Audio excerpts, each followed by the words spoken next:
I'm living a really good life. My normal day is surrounded by people that like me and that love me. I don't experience discrimination or any of that any day. I mean, it's really good. We think it's a wonderful thing when someone comes so into alignment with who they are that they're not going around looking for confirmation from others. You see, this is something that in the gay movement is a bit of a problem too. There are many people who have come forth deliberately intending to live this difference because they are wanting to find alignment with who they are and not try to find alignment with that one and that one and that one and that one and that one. But then it has sort of backfired for them in the sense that large segments of the population are in disagreement with what they believe is their choice of sexuality, and so they are pushed against, and then these people push back.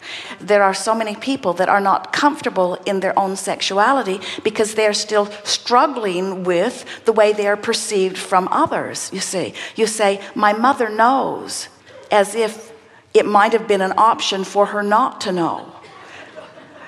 Or I don't talk about it at work. I'm not sure that person could handle it. I don't want that person to know because I don't know what that person's response would be. And we say, we want you to be who you are and align with who you are. And who you are is much more than a gay man. You are source energy in physical form. You are a lover to the very core of your being. You're one who loves. You're one who uplifts. There is so much more to you than your sexuality. Don't let the sexuality be the big red flag. Don't feel like you have to wave it around or hide it. Just be who you are and trust that law of attraction will bring to you those who can interact with you in whatever way that you are.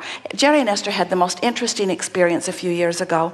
They were at the baggage carousel in San Antonio, and Jerry had gone to get the car, and their usual routine was Jerry would go to get the car out of parking, and Esther would wait at the baggage carousel for the bags to come off, and then Jerry would park as close as he could and keep an eye, and then Esther would get a sky cap to help her with the bags out, and it was a very good system. So Esther's standing there waiting for the red light to begin flashing, and she knows that her bags will probably be the first 3 bags off. They almost always were, because of her continental one-pass status and because of her intention. She just got right there, and almost without exception they would come right off. It got to be a real joke for her. And so one day she's standing there and she's waiting for her bags, and there is a man standing next to her, and he is waiting for his bags. And Esther said, mine will be the first 3 off.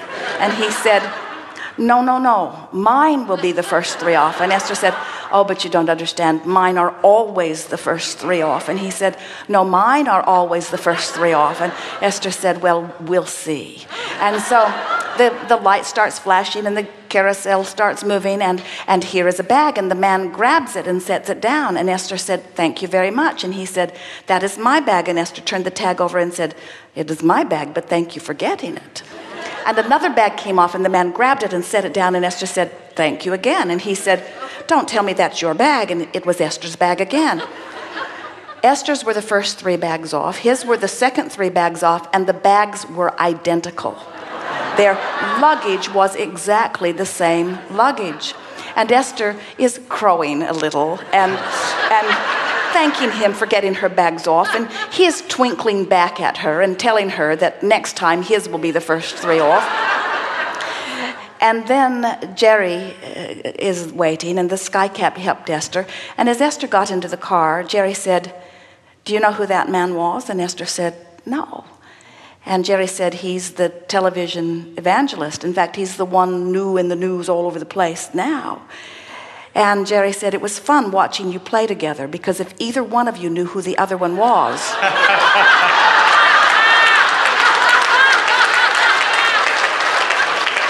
you would have had nothing to do with each other.